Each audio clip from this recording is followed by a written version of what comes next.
Rieka Hron. Od prameňa k ústiu meria 298 kilometrov. Je druhou najdlhšou riekou Slovenska a tečie len na jeho území.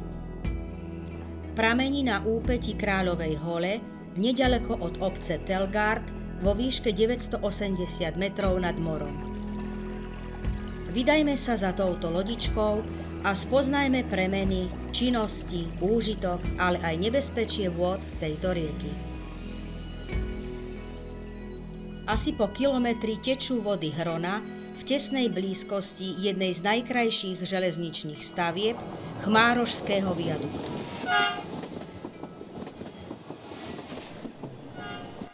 Ten je súčasťou Telgardskej slučky a spolu s ďalším viaduktom a špirálovým 1239 metrov dlhým tunelom je technickým unikátom.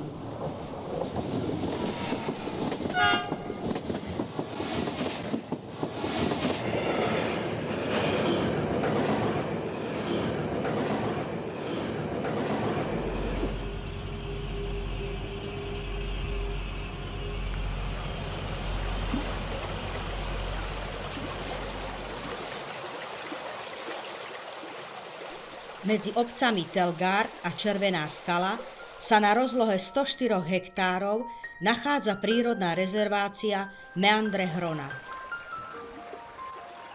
Rieka tu vytvorila množstvo zákrut s podmáčanými lúkami, na ktorých rastie množstvo vzácnych rastlinných druhov.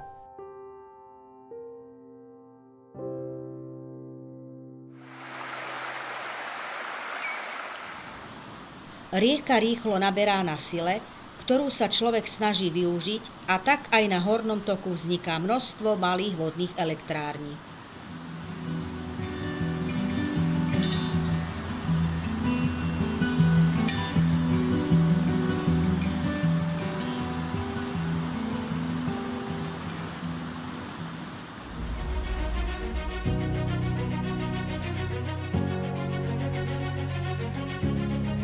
Rieka je užitočná aj inak. Rýchla voda je rajom pre rybárov a vodákov.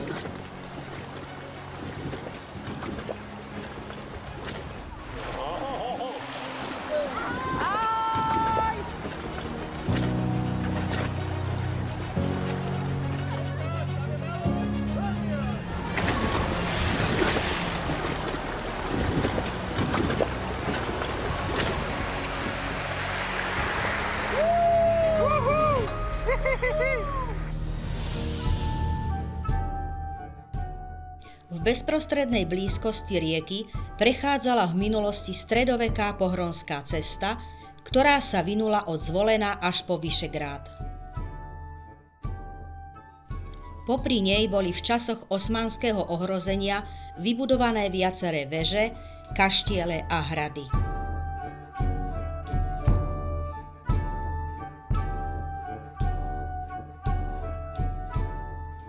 Aj keď z mnohých ostali len torzá, k ich návšteve láka situovanie v prekrásnom prostredí stredného Pohronia.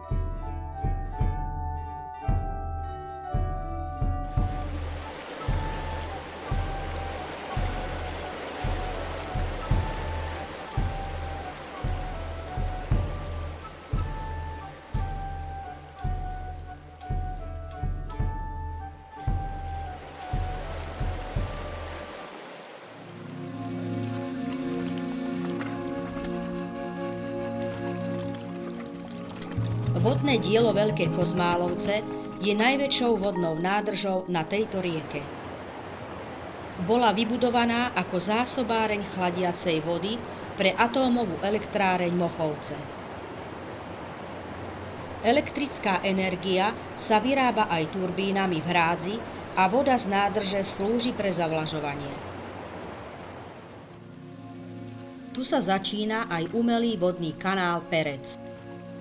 Napájanie tohto kanála tu existovalo v prirodzenej podobe od konca 18. storočia.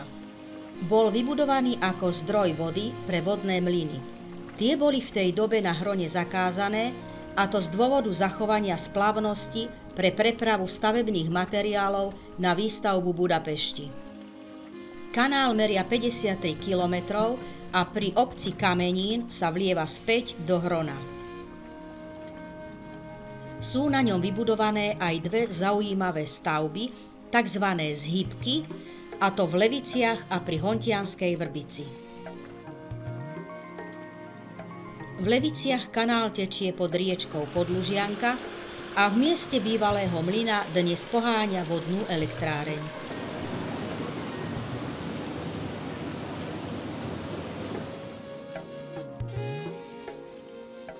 Rieka oddeľuje starý a nový tekov. Starý drevený most strhla veľká voda a tak po mnoho rokov spojoval obce len prievoz. Táto kompa tu fungovala až do zahájenia výstavby mosta v rámci budovania elektrárne Tekov. Ten bol otvorený roku 2015. Na prejazd vozidiel je potrebné povolenie jednej z obcí. Nájdu sa však aj jednotlivci, ktorí most ani kompu nepotrebujú.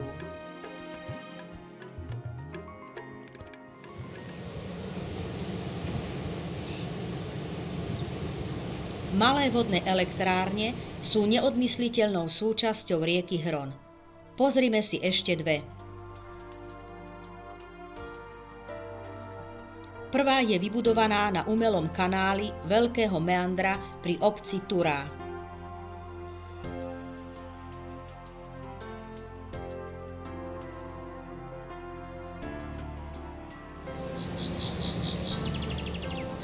Poslednou je elektráreň Želiezovce. Pôsobí naozaj mohutne a do známosti vošla tragickým úhynom rýb v roku 2017.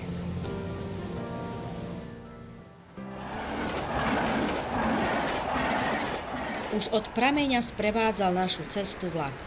Železnica ide s riekou v tesnom súbehu a preto sa s ňou rozlúčme na poslednom premostení, Kamenickom moste.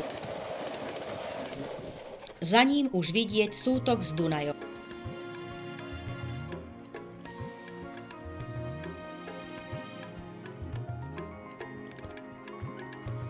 A tu sa naša cesta končí. Vody Hrona sa spojili s Dunajom a spoločne smerujú k Čiernemu moru.